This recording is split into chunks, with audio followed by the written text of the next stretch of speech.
Ayan. And share ko lang din sa inyo yung load namin. Tingnan ko kasi yung app namin kanina, yung app ni Deye, yung online monitoring niya. Ang consumption namin ay nasa 155. So 155 kilowatt hour, pero meron tayong load na nakonsumo ngayong araw na 5.9 kilowatt hour. So magsi 6 kilowatt na yan.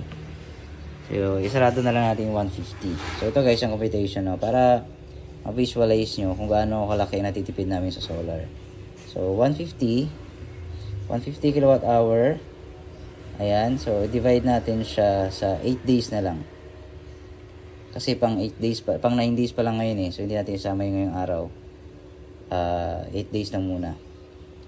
Ayan. So meron tayong 18.75 times ilan ba yung rate ni Meralco? 14.5 na lang.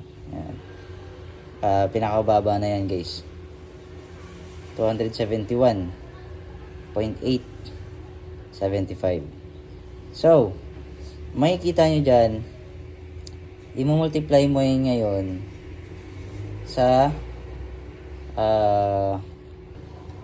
30 days. 30 days na lang. Huwag na natin gawin 31 times 30 days. Ayan. So, ito dapat yung bill namin guys, no? 8,156. Pero based doon sa application sa online monitoring ni Deye, ang nakakonsumo lang namin galing kay Meralco ay nasa 24 to 25% lang. So ilagay natin 25% times 25%.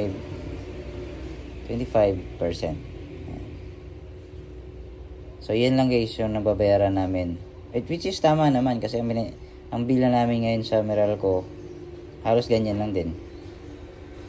'Di ba?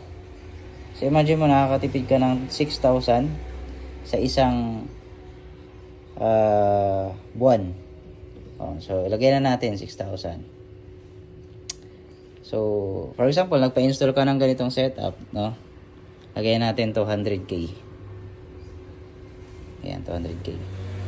Tapos divide by 6,000. So meron tayong 333.3 months. So, divide mo ngayon yan sa 12 months. So, 2.7 2 years and 7 months, bawi na namin lahat ng nagastos namin dito. So, imagine nyo guys, yung isang solar setup ko sa kabila, sa old house namin, 6 years na yun, actually 6 years na. Bawing-bawi na kami doon. Eto, wala pang 3 taon, 2 years and